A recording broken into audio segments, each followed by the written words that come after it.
Hello students. हमने आपको पहले गद्य खंड में एक चैप्टर कराया था, नेताजी का चश्मा, जिसके राइटर थे स्वयं प्रकाश। आज हम दूसरा चैप्टर स्टार्ट कर रहे हैं, बाल गोविंद भगत। इसके राइटर हैं राम वृक्ष बेनीपुरी। तो मैंने आपको पहले भी बताया था और हर चैप्टर में यही बताऊंगी कि जब भी आप कोई भी चैप्टर, चाहे गद्य का हो या पद्य का हो, आपको उसका राइटर नेम अवश्य ही याद रखना है। ओके, तो नेताजी ये बाल गोविंद भगत के राइटर हैं राम वृक्ष बेनीपुरी।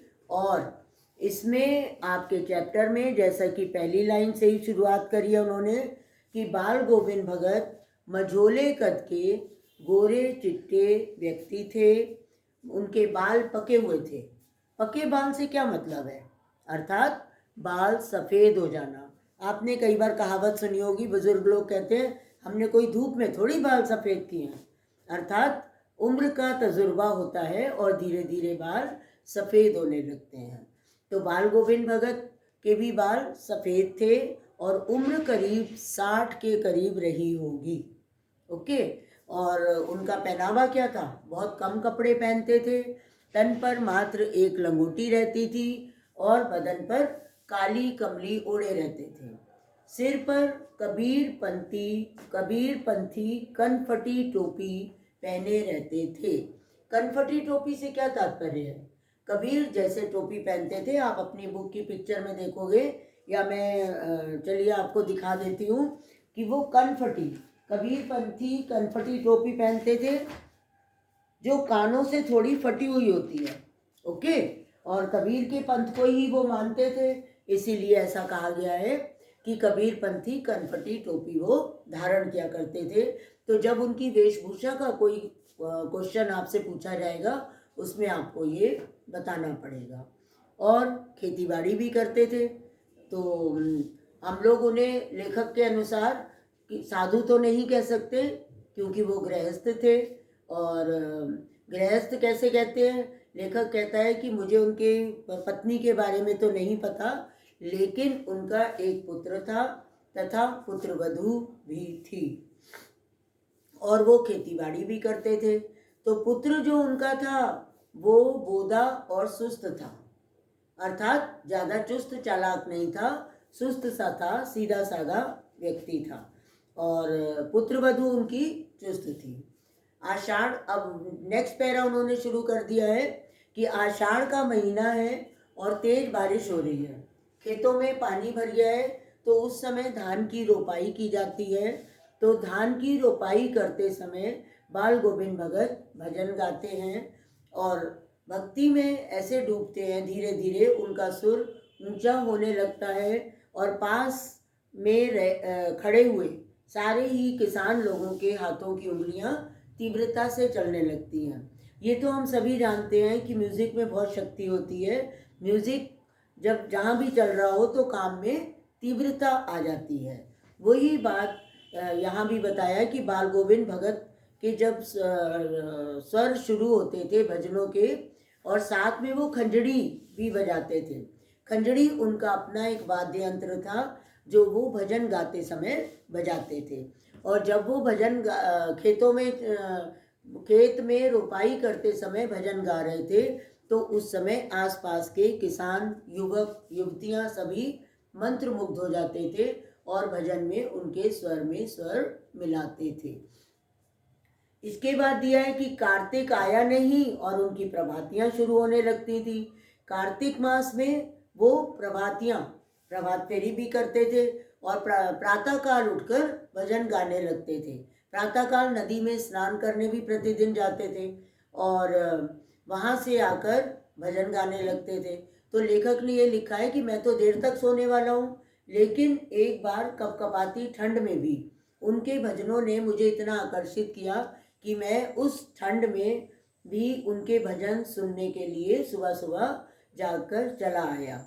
और आगे भी लिखा है कि उस ठंड में उनका जो मन था वो तन पर हावी होने लगता है भजन गाते गाते, अर्थात ईश्वर के ध्यान में इतने अधिक मग्न हो जाते हैं कि उन्हें अपनी सुध बुध नहीं रहती है। इस बात को लेखक ने इस बात से समझाया है कि कि इतनी तेज ठंड में हम लोग कपकपाते रहते थे, लेकिन उनके माथे पर तब भी परिश्रम के बिंदु अर्थात पसीने की बूंदें दिखाई देने लगती थीं। तो इसके बाद लेखक ने कहानी को आगे बढ़ाते हुए बताया है कि उनकी संगीत की पराकाष्ठा तो तब दिखाई देती है जब उनके पुत्र की मृत्यु हुई। जब उनके पुत्र की मृत्यु हुई तो उन्होंने शव को तो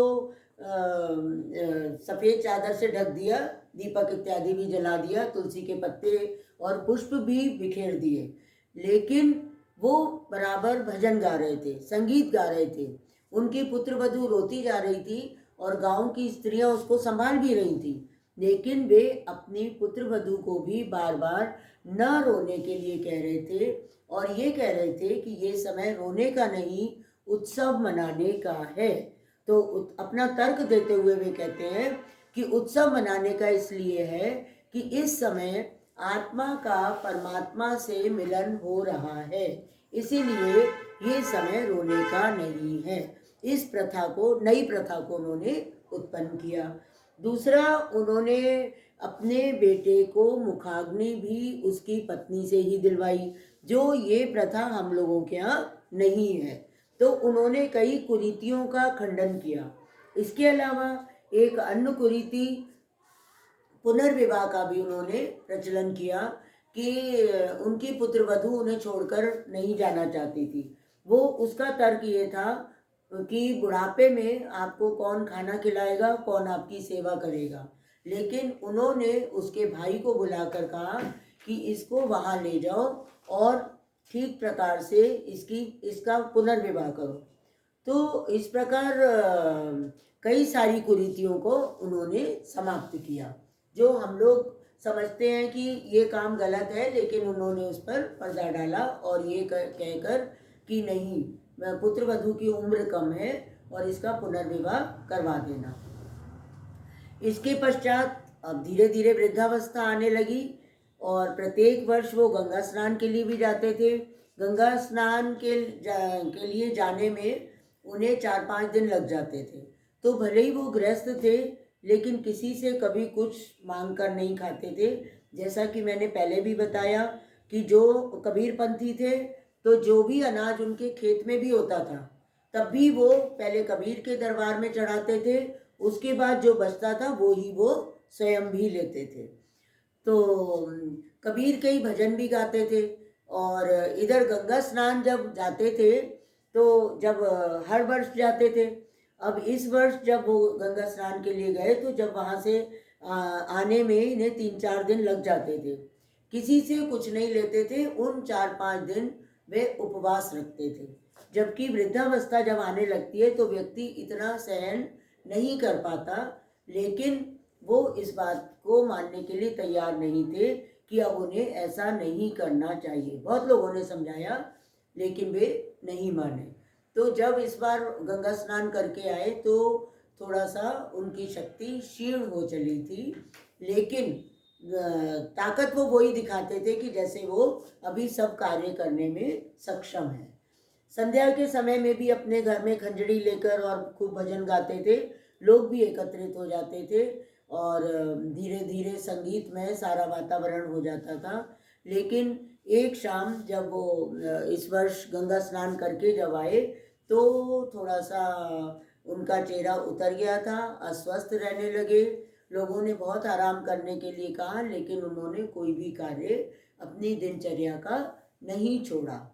तो एक सुबह जब लोगों ने उनके भजन की आवाज़ नहीं सुनी, तो वे जब उनके घर तक आए तो देखा वहाँ पर बाल गोविंद भगत का कंकाल पिंजर पड़ा था, अर्थात वे मृत्यु को प्राप्त हो चुके थे।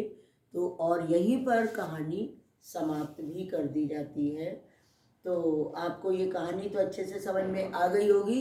इसके क्वेश्चंस भी बहुत सारे अति लघु और दीर्घ प्रश्नोत्तर मैं आपसे पूछूंगी, अभी बताऊंगी भी बहुत सारे आंसर। अगले वीडियो में मिलेंगे। अगर कहानी में कोई प्रॉब्लम है तो कमेंट बॉक्स में ज़रूर पूछिएगा। Bye bye, thank you.